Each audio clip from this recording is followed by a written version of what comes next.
Synonym for legendary, লেজেন্ডারির synonym word কি? Legendary শব্দের অর্থ কি?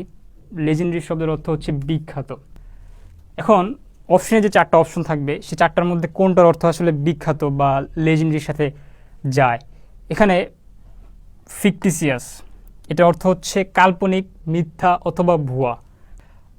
লেজিটিমেট শব্দের অর্থ কি? লেজিটিমেট শব্দের অর্থ হচ্ছে বৈধ, কোনো কিছু বৈধতা বোঝাতে আমরা এই ওয়ার্ডটা ইউজ করি। এবং ইন্টেলিজেন্ট, আমরা জানি ইন্টেলিজেন্ট শব্দের অর্থ কি? মেধাবী। আর শেষে যে ওয়ার্ডটা আছে এটা আমাদের খুব পরিচিত একটা শব্দ বা ওয়ার্ড, সেটা হচ্ছে ফেমাস। ফেমাসের শব্দ আশা করি আমরা সবাই জানি। ফেমাস শব্দের অর্থ হচ্ছে বিখ্যাত।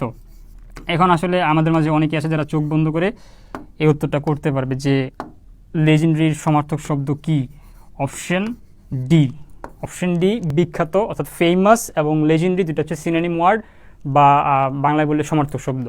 কেন অপশন এ, বি এবং সি হবে না? কারণ এর অর্থ হচ্ছে মেধাবী, লেজিটিমেট অপশন বি অর্থ হচ্ছে বৈধ, এবং ফিকটিসিয়াস বা অপশন সির বাংলা অর্থ হচ্ছে মেধাবী, সরি ভুল বললাম, ভুয়া বা মিথ্যা বা কাল্পনিক। অর্থাৎ অপশন ডি হচ্ছে আমাদের সঠিক উত্তর। আর synonym for legendary is option D, famous, বিখ্যাত।